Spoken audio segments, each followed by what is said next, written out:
Ladies and gentlemen, welcome back to Amateur Repair Time. Now, if you didn't see the first two videos on this series, I've been working on this super cool Sears Silvertone radio cabinet. Look at that thing. What a great looking cabinet. That's from 1937, 1938, and we have the chassis out here and we're working through it. So we tested some tubes last time and we worked on the power cord and we got down to the capacitor just as you get into the chassis. I've got some schematics here that aren't really the correct schematics, but they're close enough that we've been able to use them. This is for a 101.482, and this one's slightly different. I think this is a 101.488. Just barely different. It seems like the difference is this particular one had push buttons. I may be wrong. Maybe there's some other differences, but we haven't found them yet.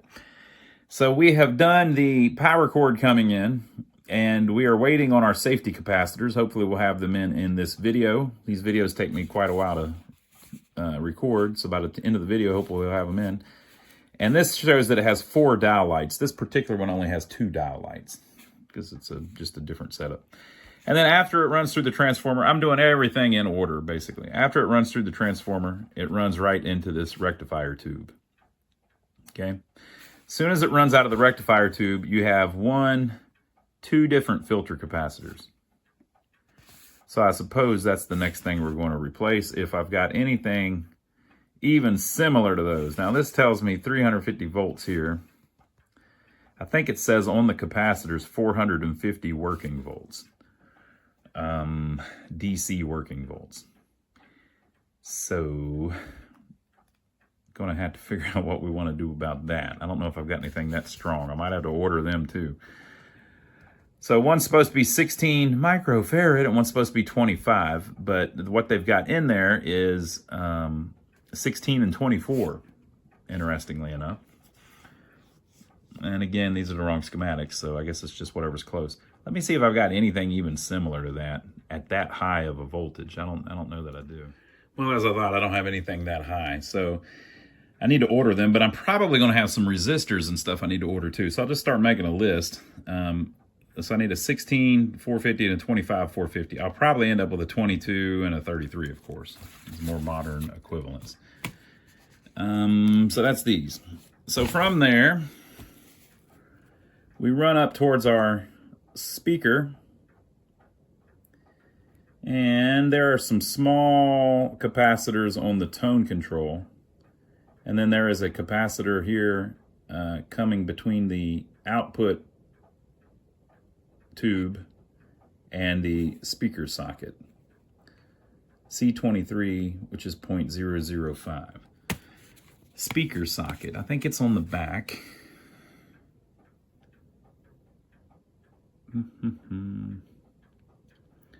Yeah, it's attached from the output tube to the speaker socket. It wouldn't be across the speaker socket, but I've got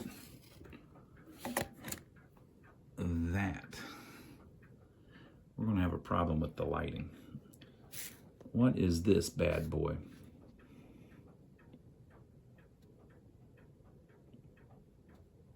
Yeah, okay, so here is the output tube, likely.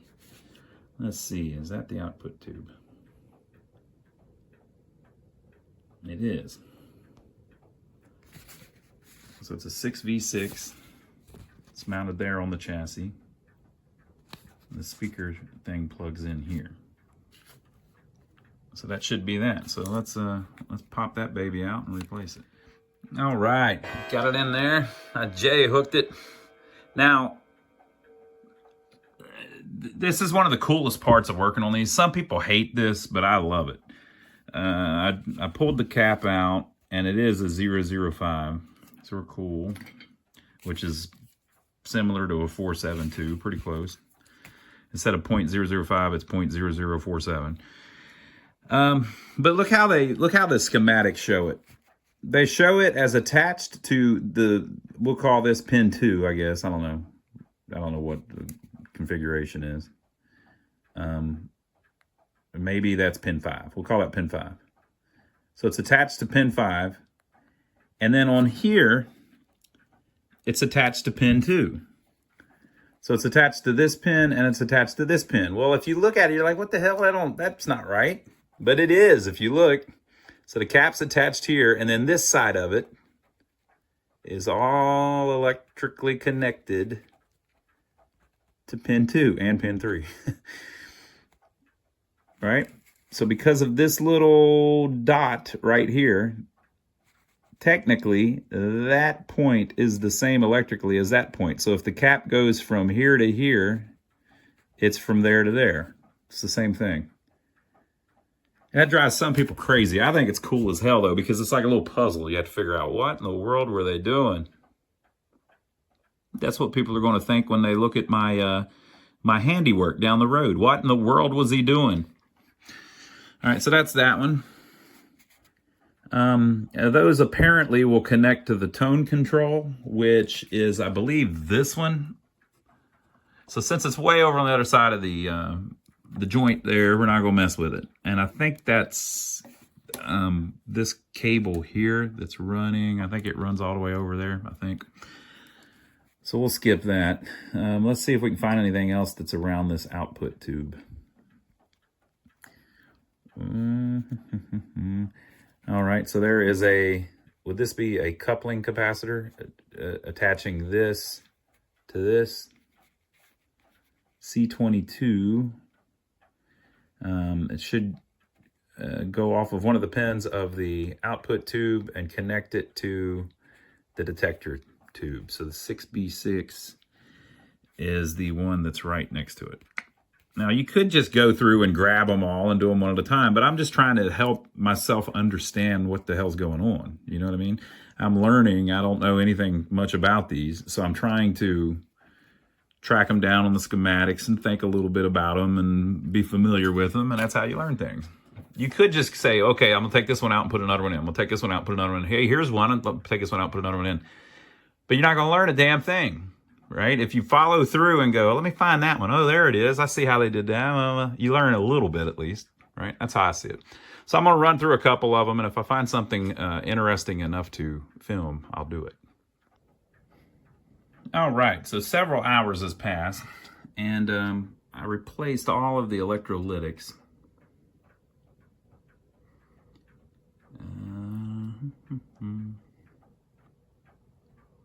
I did not replace the domino ones there. Those are capacitors too. I don't really have a way to check them. I guess I could check to see if they're shorted, but I've heard conflicting things. I've heard some people say, oh, those are horrible. I've heard other people say, those never go bad. So, I don't know. Usually the smaller size capacitors, at least on arcade games, you know, that I typically work on, obviously much more modern, on monitors and things like that, but these are monitors from the 80s. The small value capacitors that are mica and ceramic and all that never go bad on those. So I don't know, not sure about these. I'm gonna find out though, because I'm gonna turn the thing on once I get it all rebuilt, and we'll see if it burns anything up. So then I went through and I started checking the resistors. That is what took all the time. The resistors, first of all, I don't really have the schematics. Second, it's confusing as hell because of that point-to-point that I was bragging about earlier. However, there is a chart in the schematic. Like I said, though, it's the wrong schematic. So, for instance, C29 doesn't exist. It's not there. Okay. A lot of the rest of it is correct. So I went through, I'm checking the resistors, right? Oh, and it does confirm that on the previous video, I was saying that I believe there were capacitors inside of this box that the power was on, the AC went to. So I'm glad I took those off. So yeah, so those caps were waiting on the safety caps. So going through checking resistor values, like I said, it's been really tough to make sure I've got the right value, but I found 4 that are pretty off spec. R16 was supposed to be 500K. It was like 900K. R17 is supposed to be 250K. It's 486K.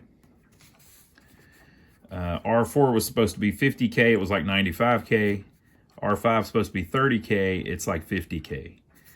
It's a 1 watt, so it's a little harder to get. I had a 500K and a 50K.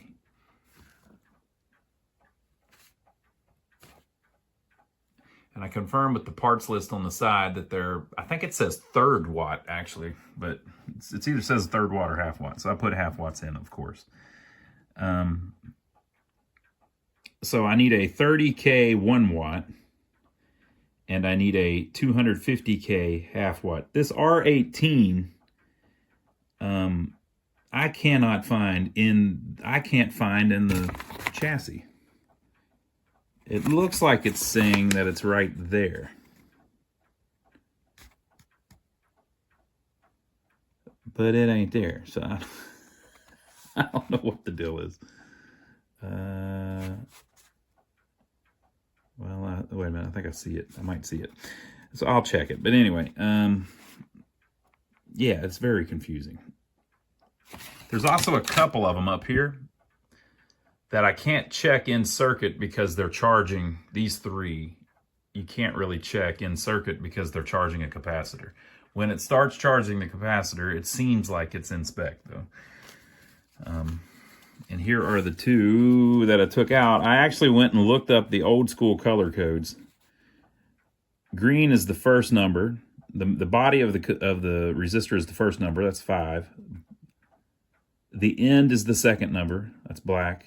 And then your multiplier is the dot on it, yellow. So this is 500K. This one is 50K. Green, black, orange. So it actually works the same way they work now. It's just they painted them differently. Right. And here's my old wax caps. So I need these 2 resistors for sure. And I need these 2 power caps. I may have them work too. I'll check it. These resistors, I think I've got it work. I'll check these caps tomorrow. If I don't have them, I'll just order all this stuff. So I've got copies of it. And I'm getting low on my 0.1 microfarad, 630 volts. Let me show you something on the top, though, that's worrisome. All right, this thing's screwed up, and I didn't do it. I had nothing to do with it. I don't know how this happened, but there's something going on with this part of this coil here. I think we can fix it if I can figure out what in the world it does.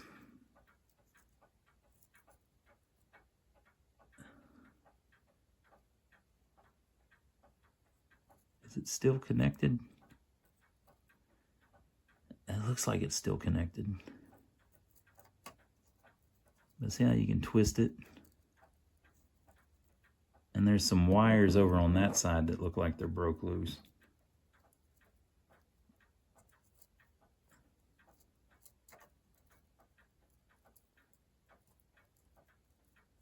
So it looks like at some point that may have taken a bump. It's nothing to do with me, but somebody has hurt this poor thing at some point. It may still be connected, I don't know. But yeah, I'm going to have to figure out how that's supposed to be connected.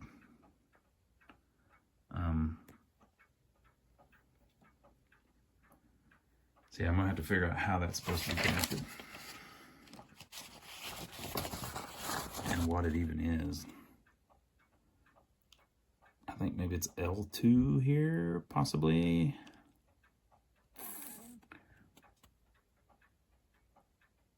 I think so. I think it's L2. But we'll figure that out once we get the other stuff done. We'll take a closer look at it. All right, so I need, I'm waiting on 4 caps and 2 resistors. Well, I've got great news. I've been worried about that antenna coil. So I've been looking into it. I thought about it all day today. Not all day, but several times today. that is L1. So it's this piece right here. And so I tried to research it and find some other, see if I could find a used one or something. I showed you how the thing was loose. It looked pretty mangled. But I looked into it all day, looked over the schematics, and then I just now looked at it again. I'm not going to show you it on camera because I don't want to break it. That little coil, that little, you know, the literal coil of wire is just loose. It's not broke. So those wires that are hanging, if you look, they're still connected. And so I carefully looked at it again. I actually do not see a broken wire. So I went through and I've checked. That's L1, like I just showed you. L2 is a completely different coil. It's one of these. And then there is also an L3. So this is L2, L2, and this is L3. There's all three of these. Okay, over here is also L3, is all three of these. And if you see, basically, these are come into play whenever you change the band. So this sucker can do shortwave, police band, and broadcast band, which we call AM now. So you've got the switch changes here, the switch changes here, the switch changes here, and the switch changes here. But most of these you don't have to worry about in our instance because these are L3, these are L3, these are L3. All that L2 actually is, or L1 actually is this one coil and this one coil. So I don't completely understand how it works, but it looks like the antenna comes in and then they have, I don't know if this is an inductor is what this is creating or whatever, but basically the signal is coming in out of the air on the antenna line, and then it's present on these coils. And so depending on which one you have it connected to, it's basically, I think, I'm just guessing at this, it's getting the frequency in line with this side of the coil, right? And so it's so that it can pick it up, you know what I mean? It's like a pickup. That's my amateur understanding of it. So we can actually check these coils. I run into this on pinball machines. You know, we have coils all in pinball machines. A coil, an inductor, a choke. It's the same thing. It's just a piece of wire that's wrapped around something. So if I measure from here to ground, I should get a reading through that coil because it's connected, right? Now from here to here, you're not going to get an electric reading because they're not actually connected. It's just the signal is here and it's picked up here, right? Does that make any sense? So with that said, let's see if I can rig it up where you can see it. This is the stuff that's interesting to me. There's 33 ohms resistance between the antenna lead and the ground. If I turn this sucker, here, let me turn it like this. If I turn it up to the very top one, well, can I get it to do it?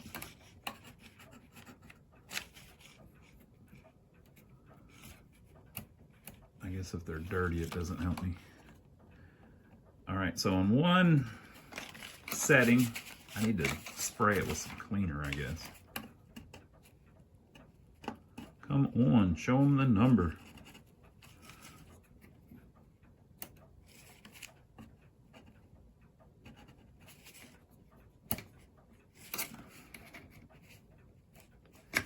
It's not doing me right.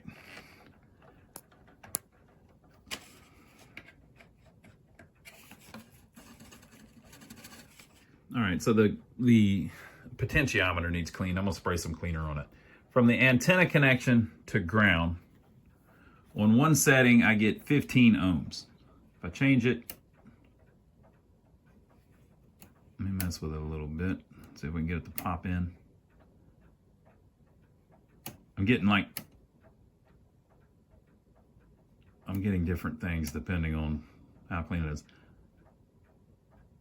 You see it jumping around. So that one's really low. It's like 2 or 3 ohms. And if I go to the third one,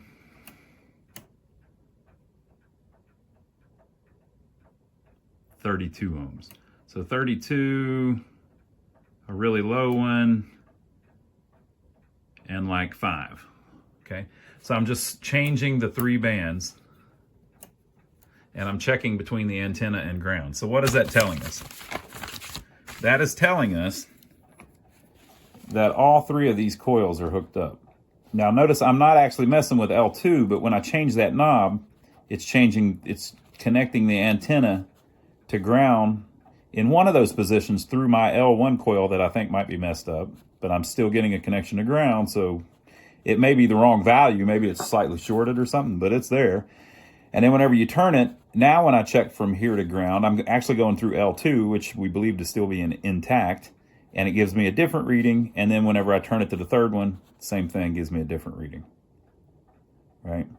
I have discovered by just tracking wires and stuff that this setting that it's drawn in that runs through L1 is the broadcast band. So that's our AM radio, which is essentially going to be all that we can use this radio for. I don't know that shortwave is going to pick up anything, and I don't know that the police band is going to pick up anything, but hopefully it will. But if it doesn't, we can definitely pick up all kinds of AM stations. But to do that, we would need this intact, and it appears to be intact. I just need to clean that switch. Okay, so the next one is this one. So there's only 2 things that coil does. Well, this capacitor C2 is right here, and the wire connected to that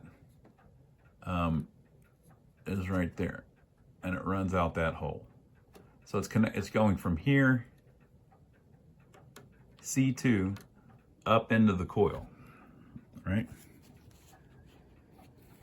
Which is exactly what you see. The wire is going from here up into the coil, and then when it gets about halfway through the coil, it connects actually to the anode cap on this tube.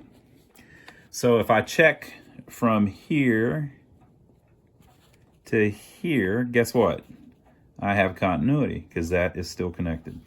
And the only way that can still be connected is if this L1 is still intact, and it is. So then similarly, I can connect from the anode cap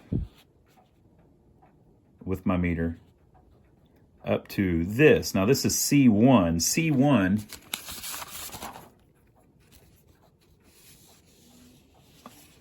is the tuning capacitor, which is a trimmer pot basically here. And I guess this is the, that's the antenna trimmer, right?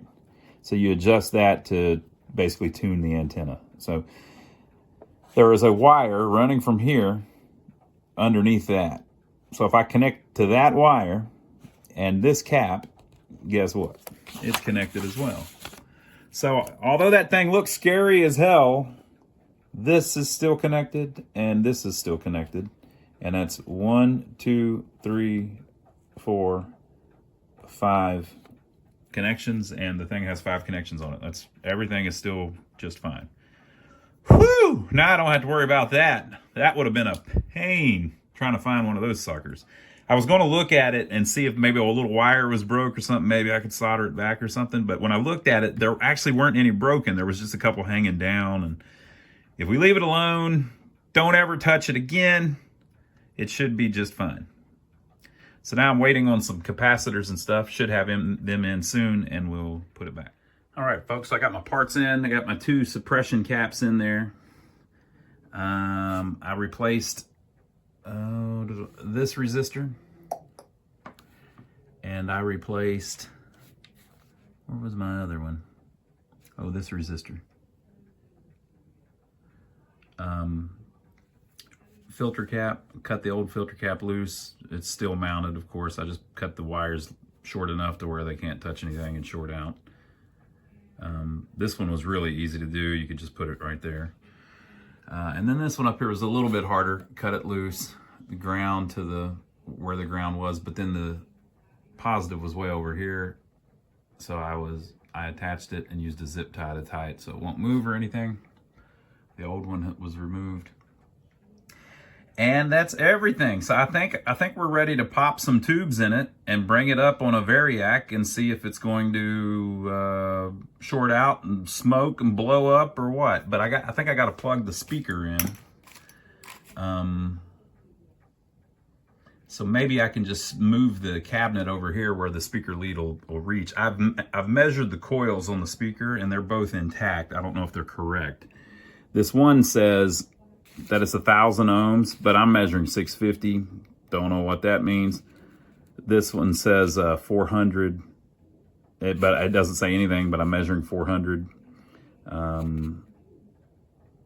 So I think we're good. I'm measuring that from the plug.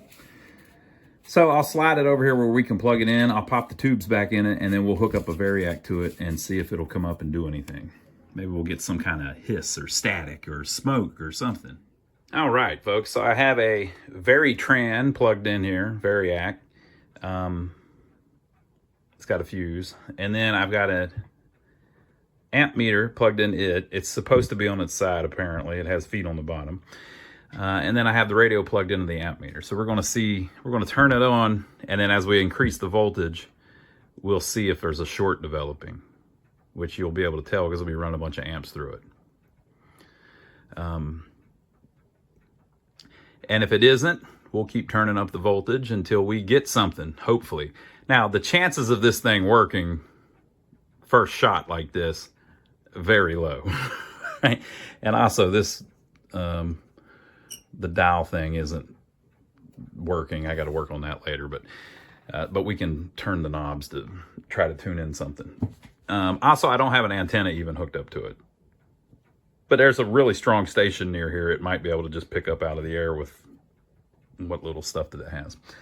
And I'm just trying to see if I can get some hum or something going on. And we'll see if there's any green left on our magic eye, if it doesn't blow everything up. All right, so I have it on 0 volts right now. It's now on. Also, I didn't clean the potentiometers yet.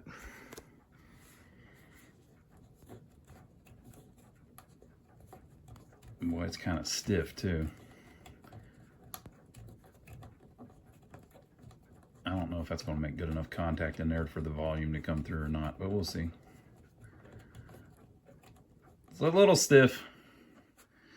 All right, so that's turned up. There's no voltage on it because this is on 0. So I'm going to slowly turn it up. Now, we're not reforming any caps. We've swapped all of them, but we're just looking to see if this thing starts pegging. A little bit of movement. Oh, a little bit of movement. We're at 30 volts.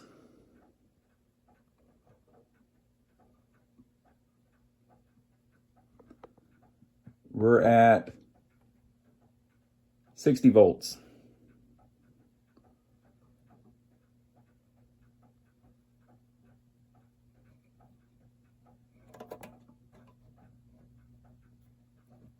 This thing probably hasn't been brought up in 50 years.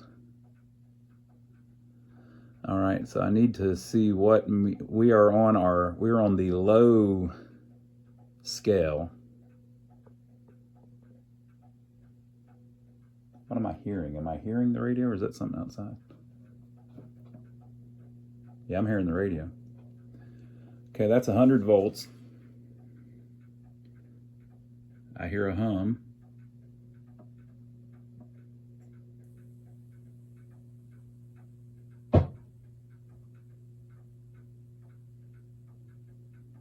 That's at about 120 there.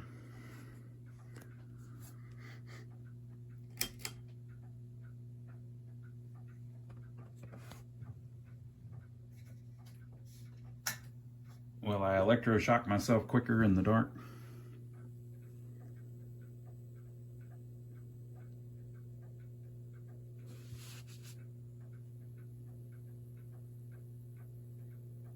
Again, no antenna. The magic eye is trying to magic. I smell the burning smell of dust. Take a sip of my water here.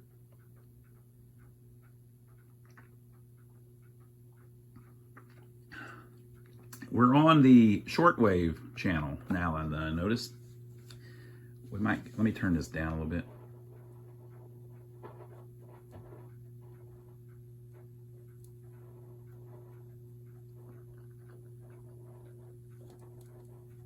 I know we're not going to pick up any shortwave stuff with no antenna. All right, that should be the American channel. But remember, I was having a little bit of trouble with that.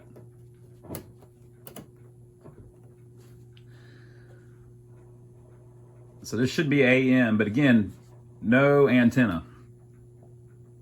Let me see if I can get her to tune a little bit.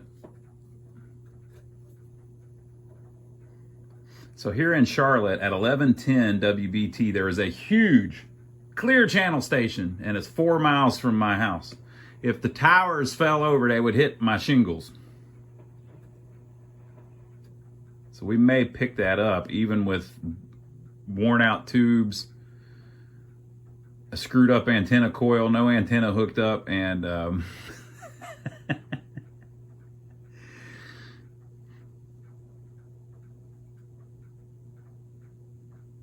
this is cool because if nothing's been through this thing in 50 years, you know, what's the first thing it's going to hear? I just heard something. Let me turn it up a little louder.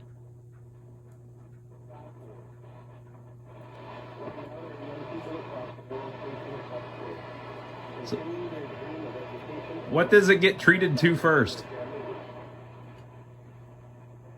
Observing animal behavior. So that was my little obsession. I just didn't know that would ever lead into a career. I'm going to assume your parents came here in the 60s. Did you see the eye? Yeah, my mom was actually one of the first people out. We're not tuned. When we tune, the eye will close. Tomorrow, my grandmother looked at my grandfather and said, we're leaving tomorrow, and they left everything behind and came to the U.S. That's pretty gutsy to be able to do that, isn't it? My grandmother was unbelievably gutsy, and it's funny because there's a photograph that was taken. Well, that's a wrap. Yeah, saved another one. Obviously, just the clothes on her back, and she was looking out over the boat as she stepped on, and for as overprotective as she was on me, she was an explorer in her own right, because, you know, there she was setting sail to a place she'd never been, a language she didn't speak. All right, let me see if I can get some music through it. I don't think I can with no antenna wire, but up here somewhere there's a AM music channel that plays in the middle of the night. You're a specialist then. And that channel is so loud that it's much louder than the other channels, so you got to kind of turn up the volume usually to pick anything else up, unless it's designed into the tube to...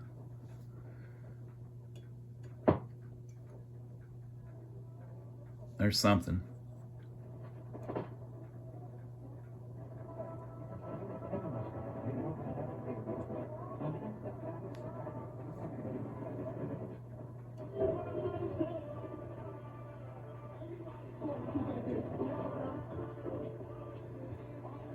Oh no, we just introduced this Silvertone to rap. Ah, I was trying to shield it from that.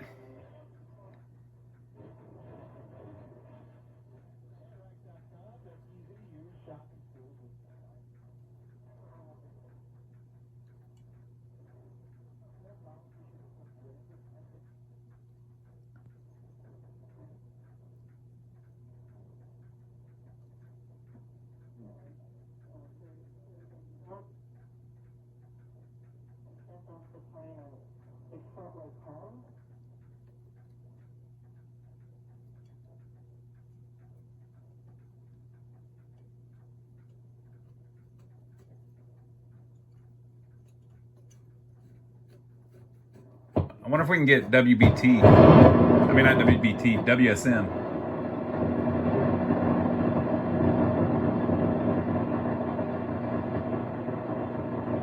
With no antenna, that would be hard though.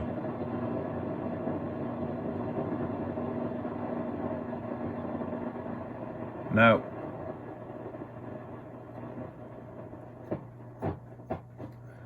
All right, so I think it's working. I know it's working.